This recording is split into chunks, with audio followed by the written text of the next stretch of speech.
Il était une fois un jeune garçon dont la mère était policière. Il s'appelait Nonso, et sa mère était très crainte par son entourage. Personne n'osait la croiser, ni même dénoncer son fils pour ce qu'il était vraiment, un voleur impénitent, dont la mère ne ménageait aucun effort pour le protéger des conséquences de ses actes, même si cela impliquait de taire la vérité par la peur et l'autorité. Nonso, malgré son air innocent, avait des doigts plus rapides que la plupart des yeux. Il ne craignait personne et volait partout où il allait, assuré de la protection indéfectible de sa mère. Un dimanche, Nonso fut surpris en train de voler dans la boîte à offrandes de l'église. Un jeune huissier le surprit alors qu'il tentait de forcer la boîte à offrandes derrière l'autel. Il fut traîné devant l'église et humilié devant toute l'assemblée. Alors qu'il était assis là, si humilié, sa mère entra dans l'église, vêtue de son uniforme de policière. Sa rage déborda lorsqu'elle aperçut son fils, réprimandé par le pasteur de l'église. Sans attendre d'explication, l'inspectrice Noni descendit l'allée en trombe, ses bottes martelant le carrelage, tandis qu'elle hurlait de colère. L'assemblée se sépara dans un silence terrifié, tandis qu'elle s'approchait du pasteur, les yeux brûlants de fureur. « Comment osez-vous » tonna-t-elle en pointant le pasteur du doigt. « Qui vous a donné le droit d'embarrasser mon fils dans votre église ?» Le pasteur tenta de s'expliquer, mais Noni le réprimanda avec colère. « C'est comme ça qu'on traite un enfant ? Le traîner devant toute l'église comme un criminel ? Vous devriez avoir honte !» s'adressa-t-elle au pasteur, en tendant la main à son fils et en le tirant du sol. Le jeune ouvreur qui avait surpris Nonso s'avança pour tenter de s'expliquer à nouveau, mais Noni lui donna une chaude gifle. « Au diable vous et votre stupide église, bande d'hypocrites !» dit-elle en avertissant toutes les personnes présentes de ne jamais parler de son fils. « Si l'un d'entre vous en souffle un mot à qui que ce soit, je veillerai personnellement à ce que vous le regrettiez. » Elle dit cela en sortant de l'église, traînant son fils Nonso derrière elle. Quelques minutes plus tard, ils arrivèrent à la maison, et Noni ne fit rien pour régler le problème. Son fils Nonso entra nonchalamment dans sa chambre, comme si de rien n'était. Il siffla même en retirant ses chaussures et se jeta sur le lit, sortant les quelques billets froissés qu'il avait réussi à glisser dans sa poche avant d'être attrapé. Noni était assise dans le salon, en colère. Non pas à cause du vol, mais à cause du manque de respect qu'elle ressentait de la part de l'Église. Quelques idiots. Ils pensent pouvoir toucher à mon unique enfant et s'en tirer, se dit-elle, lorsqu'un appel du poste arriva sur son téléphone. Un tueur notoire était désormais en liberté et ses supérieurs exigeaient qu'elle revienne au poste au plus vite. Noni se précipita hors de la maison sans dire un mot. Nonso, assis dans sa chambre, se demandait comment se procurer de l'argent. Il réfléchissait quand soudain, il entendit leur voisine, Mama Cinieri, se plaindre de la rapidité avec laquelle son bidon d'eau se vidait. Nonso jeta un coup d'œil par la fenêtre et aperçut Mama Cinieri, qui se dirigeait vers le ruisseau voisin pour chercher de l'eau. Nonso y vit une occasion d'entrer chez Mama Cinieri. Il apprit que Mama Cinieri avait de l'argent chez elle. Alors Nonso décida de le récupérer. Dès que Mama Cinieri disparut au détour de la rue, Nonso attrapa ses pantoufles et sortit par la porte de derrière. Ses mouvements étaient silencieux, calculés. Ce n'était pas la première fois qu'il se faufilait dans une maison qui n'était pas la sienne. Il traversa le jardin sur la pointe des pieds et sauta par-dessus la courte clôture, passant par la fenêtre de la maison de Mama Cinieri.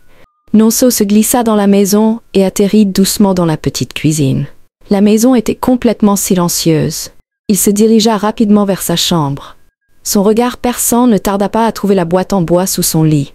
À l'intérieur, il y avait des emballages, quelques enveloppes d'église et de l'argent, serrés dans un élastique. Les yeux de Nonso s'écarquillèrent d'excitation. « Jackpot !» se dit-il avec un sourire malicieux. Il fourra l'argent dans ses poches et se dirigea vers la fenêtre pour sortir. Nonso se glissa par la fenêtre et rentra chez elle juste à temps pour ne pas être vu. Mama Cinieri, de retour du ruisseau, constata que ses économies avaient disparu. Elle s'effondra par terre, pleurant à chaudes larmes. « L'argent des obsèques de mon mari, mon Dieu, aie pitié, Nonso, je sais que tu l'as pris. Je t'en prie, rends-le-moi. » Elle allait de maison en maison, suppliant, pleurant, accusant, mais personne n'osait affronter Nonso ou sa mère. Tout le monde savait comment sa mère, l'inspectrice Noni, gérait ces situations, avec une légèreté absolue et des menaces. Nonso s'enfuit donc une fois de plus, laissant la pauvre veuve souffrir, pleurant et souhaitant que son mari soit en vie. Le lendemain matin, Nonso décida d'acheter quelques articles avec l'argent volé. Il se promena sur l'autoroute très fréquentée, se faufilant entre les klaxons et les conducteurs de bus en colère, lorsqu'il l'aperçut soudain. Une voiture argentée était coincée dans les embouteillages, vitres baissées, et sur le siège passager se trouvait un sac à main noir de créateur à fermeture éclair dorée. Il n'y avait personne à l'intérieur, le conducteur étant sorti pour acheter du maïs. Le cœur de Nonso s'emballa, tandis qu'il se préparait à voler le sac. Sans hésiter, il glissa la main dans la voiture et arracha le sac de la fenêtre. Nonso courut à toutes jambes, comme quelqu'un poursuivi par le diable en personne. Il arriva chez eux, tout en sueur et essoufflé. Nonso s'enferma dans sa chambre et jeta le sac sur son lit. Impatient de voir le contenu du sac, Nonso ouvrit la fermeture éclair et jeta un coup d'œil à l'intérieur. Au début, il crut que ses yeux lui jouaient des tours. Puis il se figea, son regard aperçut quelque chose d'inattendu. À l'intérieur du sac se trouvait une tête humaine, une tête de femme. Ses yeux étaient ouverts, mais son visage était pâle. Du sang s'était incrusté autour de son cou comme un collier. Nonso hurla de terreur. Un cri aigu a glacé le sang, résonna dans la maison et dans tout le quartier.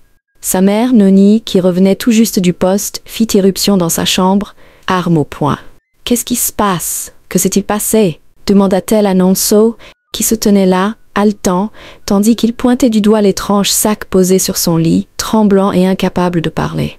Noni s'approcha prudemment et regarda à l'intérieur. Les yeux écarquillés d'incrédulité, elle recula en titubant, terrifiée. « Le sang de Jésus !» dit-elle en faisant le signe de la croix. « Qu'est-ce que c'est ?» demanda-t-elle à son fils Nonso qui se tenait là, figé et incapable de parler. Noni devait intervenir avant qu'il ne soit trop tard. Elle rassembla tout son courage, attrapa le sac d'une main tremblante et le referma avec une force qui la fit tressaillir. Sans perdre une seconde, Noni enfila sa veste de police et sortit en trombe de la maison, le sac à la main. Elle n'attendit pas d'explication. Elle ne posa plus de questions. Tout ce qu'elle savait, c'est que ce qui se trouvait dans ce sac était maléfique et qu'il devait être loin de chez elle. Noni se dirigea vers la périphérie de la ville, bien au-delà de l'autoroute, en direction des terres agricoles abandonnées que les gens fréquentaient rarement. L'air était calme, bien trop calme, que même les grillons semblaient retenir leur souffle. Noni gara sa voiture au bord de la route, attrapa le sac et courut dans les buissons, repoussant branches et épines. Son cœur battait la chamade alors qu'elle approchait du plus profond de la forêt. Elle creusa un trou peu profond à main nue et y laissa tomber le sac, le recouvrant rapidement, tandis qu'elle sortait de la forêt, terrifiée. Noni s'éloigna comme si sa vie en dépendait. Arrivée chez elle quelques heures plus tard, elle trouva son fils, inconscient, allongé par terre. Son ventre avait gonflé comme celui d'une femme enceinte sur le point d'accoucher. Noni l'emmena rapidement à l'hôpital, mais les médecins n'avaient aucune idée de la cause du problème. « Il va parfaitement bien, d'après nos observations », dirent-ils à Noni, qui leur demanda s'ils étaient fous de réagir avec autant d'insouciance. Comment peut-il aller parfaitement bien alors que son ventre semble sur le point d'exploser? « Êtes-vous aveugle ?» s'exclama Noni en arpentant le couloir de l'hôpital, telle une lionne dont le petit est attaqué. Les médecins échangèrent des regards nerveux. « Madame, nous avons effectué tous les examens. Analyse sanguine, scanner. Il n'a aucun problème médical. » Noni savait au fond d'elle-même qu'il ne s'agissait pas d'un problème médical. Cependant, elle avait du mal à accepter l'idée que son fils puisse être maudit. Le sac à main n'était pas ordinaire, et Noni était convaincue qu'il avait un rôle à jouer dans ce qui arrivait à son fils. Elle sortit rapidement son fils de l'hôpital et le ramena chez lui. Nonso était toujours inconscient, et son ventre continuait de grossir à une vitesse effrayante. Noni passa quelques coups de fil, et une de ses anciennes collègues lui recommanda une prophétesse. « Cette femme voit des choses », murmura la collègue au téléphone. « Elle ne parle pas beaucoup, mais s'il y a bien quelqu'un qui peut s'occuper des cas spirituels, c'est bien elle. » Sans hésiter, Noni appela la prophétesse et la supplia de venir à la maison. « Je paierai n'importe quoi, s'il vous plaît. Mon fils est mourant », implora Noni auprès de la prophétesse qui se présenta immédiatement chez elle. Dès qu'elle mit le pied dans la maison, son humeur changea. Elle ne la salua pas et ne sourit pas.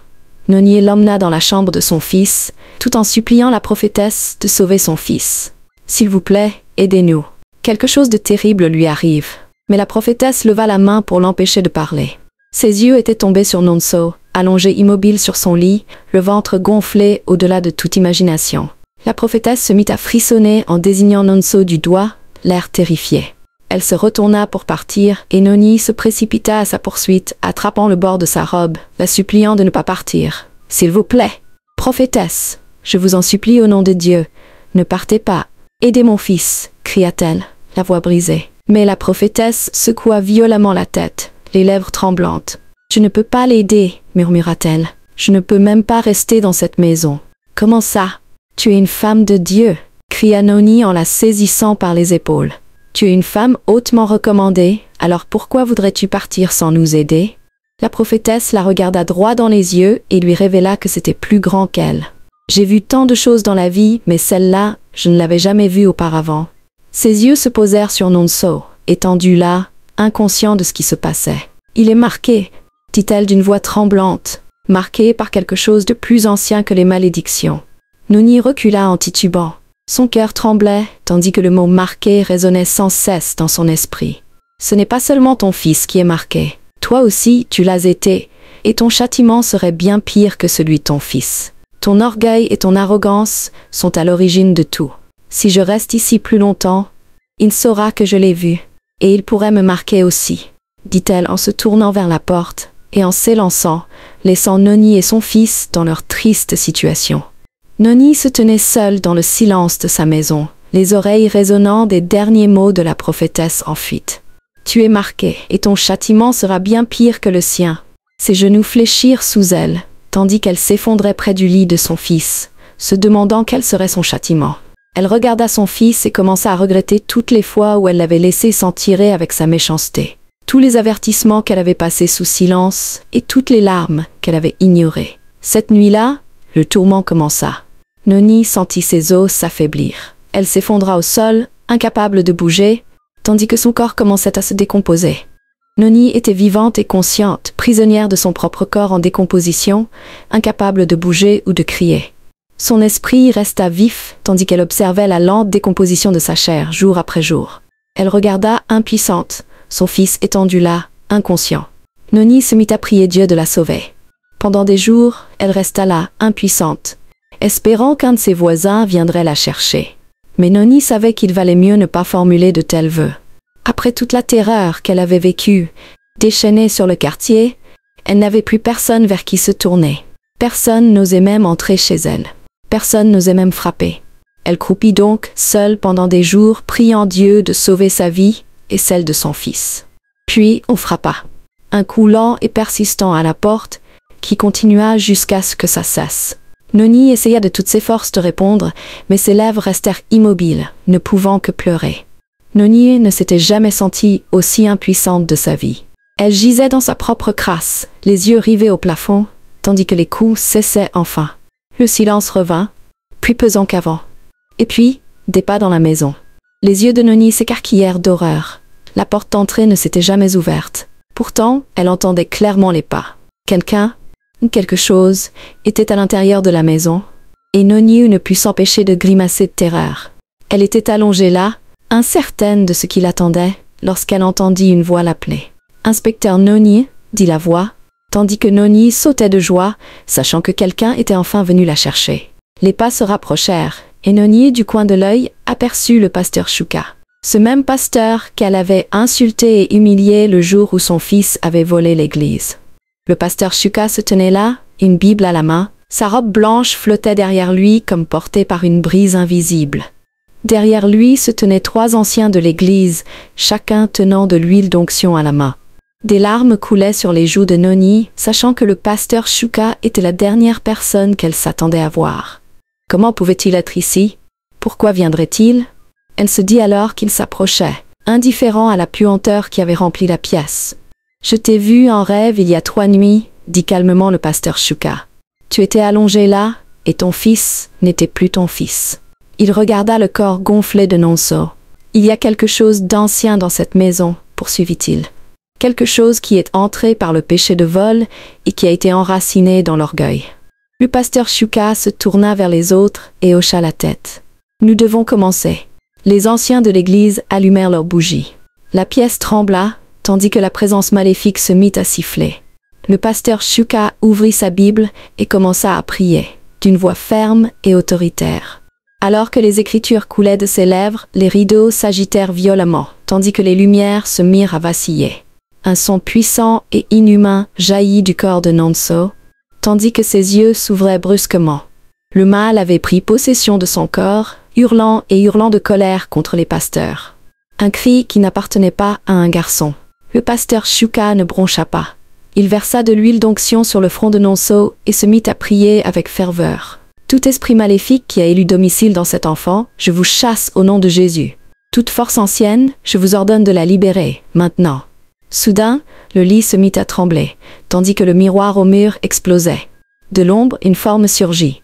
C'était la femme maléfique du sac. Elle flottait au-dessus du sol, les yeux brillants, tandis que sa tête continuait de saigner. « Vous ne les emporterez pas !» grogna-t-elle avec colère, tandis que le pasteur Shuka lui faisait face, l'esprit intrépide. « Vous n'avez pas été enterré en paix, mais vous reposerez aujourd'hui, dit-il en tendant un petit mouchoir blanc sur lequel on avait prié pendant 3 jours. « Retourne dans la fosse d'où tu viens. » Il pressa le tissu contre la poitrine de Nonso, et dans un cri assourdissant, la femme maléfique disparut dans une fumée noire. Les bougies s'éteignirent dans la pièce, tandis que le silence régnait. Nonso s'effondra, le corps inerte mais dégonflé.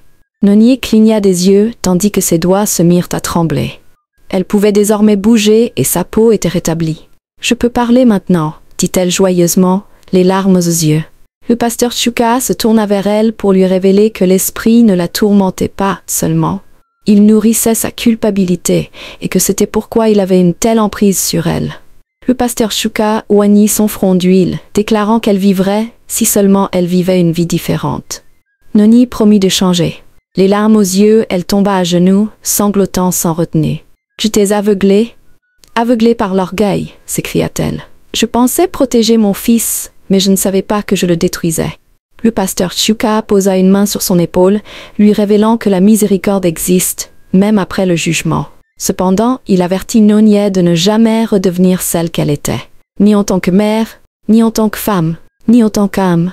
Les anciens se rassemblèrent alors autour d'eux et entonnèrent un chœur d'action de grâce et d'adoration. Une paix profonde et pure commença à s'installer dans la maison. Pour la première fois depuis longtemps, l'air était pur et paisible.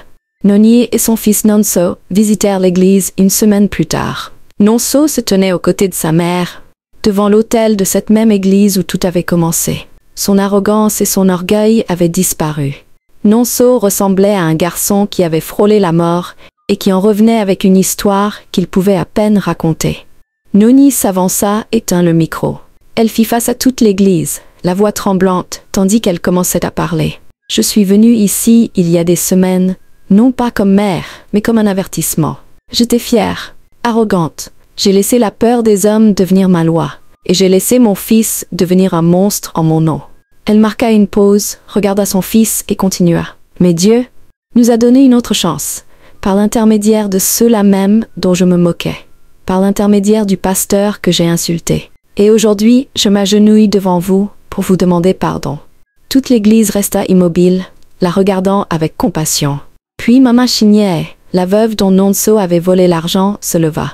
Elle marcha lentement vers l'autel et serra Nonié dans ses bras. « Je te pardonne, et je suis heureuse que tu aies décidé de faire ce qui était juste. » Toute l'église applaudit tandis que le pasteur Shuka essuyait une larme et s'avançait.